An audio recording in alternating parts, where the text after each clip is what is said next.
Ces derniers jours, des nouvelles concernant le pape Léon XIV ont fait le tour du monde et ont choqué de nombreux croyants. Celui qui en a parlé est Austin Ivereigh, un auteur proche du pape François, qui a écrit des biographies sur lui et défend sa vision depuis des années. Mais maintenant, il raconte des histoires déconcertantes sur les coulisses du nouveau pape, qui semblent être l'ombre d'un plan orchestré de longue date. Ce qu'il dit est incroyable et beaucoup crient au scandale. Restez jusqu'au bout, car ce qui émerge pourrait tout changer. Austin Ivereigh n'est pas seulement un journaliste catholique, il est le biographe du pape François depuis des années et l'un de ses plus ardents partisans. Certains le considèrent comme le narrateur officiel du pontificat. D'autres l'accusent d'idéaliser son image à l'excès. Il est l'auteur du livre « Le Grand Réformateur », qui dans sa première édition contenait un chapitre brûlant sur la relation de Jorge Mario Bergoglio avec la dictature argentine. Chapitre ensuite allégé dans les éditions ultérieures. Cela fait d'Ivereigh une figure ambiguë, proche du pouvoir, mais parfois trop sincère. Et quand il dit aujourd'hui que François a préparé secrètement son successeur, peut-être ne parle-t-il pas par hasard. D'après ce qu'écrit Austin Ivereigh dans son dernier article pour Commonweal, il n'y aurait pas beaucoup de doutes. Jorge Mario Bergoglio, le pape François, aurait soigneusement choisi son successeur et l'aurait préparé en silence pendant des années à recueillir son héritage. Le nom ?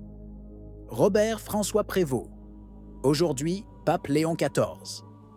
La nouvelle a été présentée sur un ton presque lyrique, comme l'aboutissement d'un long cheminement de formation spirituelle et de vision partagée. Mais si vous lisez entre les lignes, cela ressemble davantage à une stratégie précise, exacte, peut-être même calculée. La clé réside dans un détail apparemment marginal.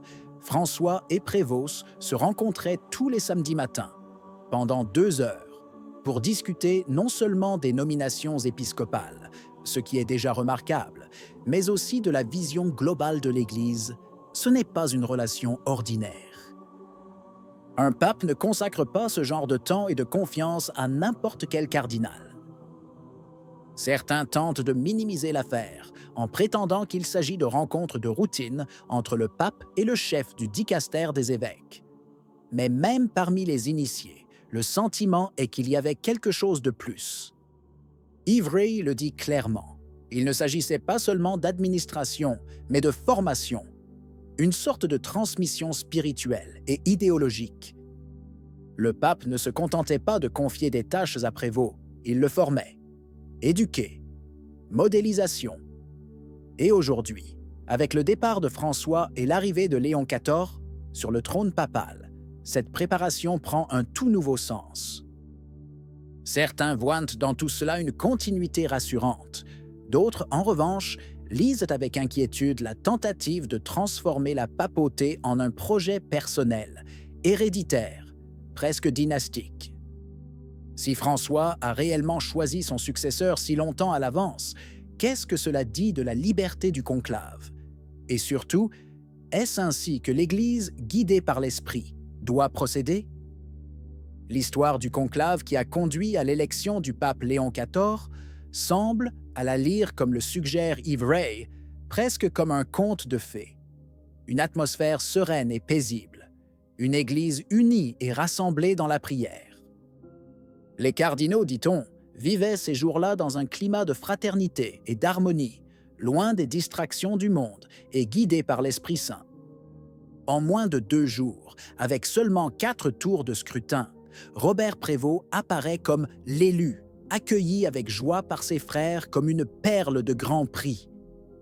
Mais est-ce que cela s'est vraiment passé ainsi? Ou y a-t-il autre chose? Si vous regardez attentivement, vous remarquerez des détails qui soulèvent plus d'un doute. Les premiers cardinaux aperçus aux côtés du nouveau pontife élu sont des noms connus pour leur proximité avec François. Walter Casper, Donald Weyerl, voire le controversé Cupich. Tous des personnages clés du projet bergoglien, tous des protagonistes du pontificat précédent. L'image pacifique risque ainsi de se transformer en celle d'un processus trop ordonné. Une passation de pouvoir préparée bien en amont, plus proche d'une investiture politique que d'un discernement spirituel. Bien sûr, il n'y a aucun moyen de savoir avec certitude ce qui se passe à l'intérieur de la chapelle Sixtine. Mais lorsque les nominations, les liens personnels et les affinités théologiques coïncident si parfaitement, le doute surgit. Sommes-nous face à un choix inspiré ou à une succession préparée de longue date? Le profil qui se dégage du pape Léon XIV est celui d'un homme doux, direct, avec une approche pastorale et apparemment ouvert au dialogue. Selon Yves Ray, les cardinaux l'ont choisi précisément pour 3 caractéristiques: son expérience internationale, sa capacité à apporter la paix aux conflits au sein de l'Église et dans le monde, et surtout, son style de gouvernement plus collégial et moins autoritaire par rapport au pape François. Et là, nous arrivons à un point crucial. Collégialité, synodalité, écoute. Ce sont des mots qui sont devenus ces dernières années des mots d'ordre dans le nouveau récit ecclésial. Mais pour de nombreux croyants et érudits, il ne s'agit pas seulement de slogans, mais de signaux d'alarme. Car, derrière ces belles expressions, il y a souvent un plan précis. Réduire le rôle du pape à celui d'un simple coordinateur, et au contraire, augmenter le pouvoir des conférences épiscopales et des évêques locaux. En pratique, décentraliser l'Église. Mais une Église décentralisée est-elle encore l'Église catholique, une, sainte, universelle? Lors du Concile Vatican II, l'idée d'une Église plus collégiale a été vigoureusement discutée. Certains voulaient réduire radicalement l'autorité papale. Ce n'est que grâce à l'intervention décisive de Paul VI qu'un équilibre a été maintenu. Mais aujourd'hui, cet équilibre est à nouveau remis en question.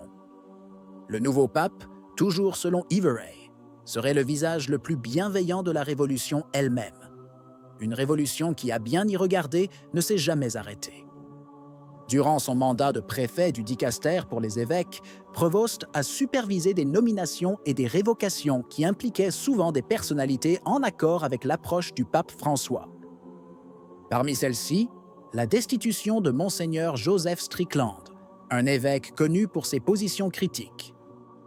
Après la parution de l'article d'Yves Ray, qui suggérait que François avait préparé Prévost à la succession, Strickland a commenté en quelques mots, mais très clairement, ce n'est pas une bonne nouvelle.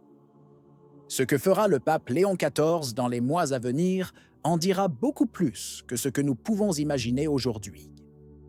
Ces choix concrets confirmeront ou infirmeront les impressions qui ont émergé jusqu'à présent. Ses gestes publics, ses nominations futures, la manière dont il abordera les questions ouvertes dans l'Église. Mais en attendant, il faut garder une certaine lucidité. Ni enthousiasme facile, ni alarmisme instinctif. Cela prend du temps. De nombreux pontifes, une fois élus, ont montré un visage différent de celui auquel on s'attendait. La papauté change, transforme, expose à des responsabilités que peu de gens peuvent imaginer de l'extérieur. C'est pourquoi, face à un passage aussi délicat, il est plus utile de s'arrêter, d'observer attentivement et de cultiver une attitude de discernement sérieux.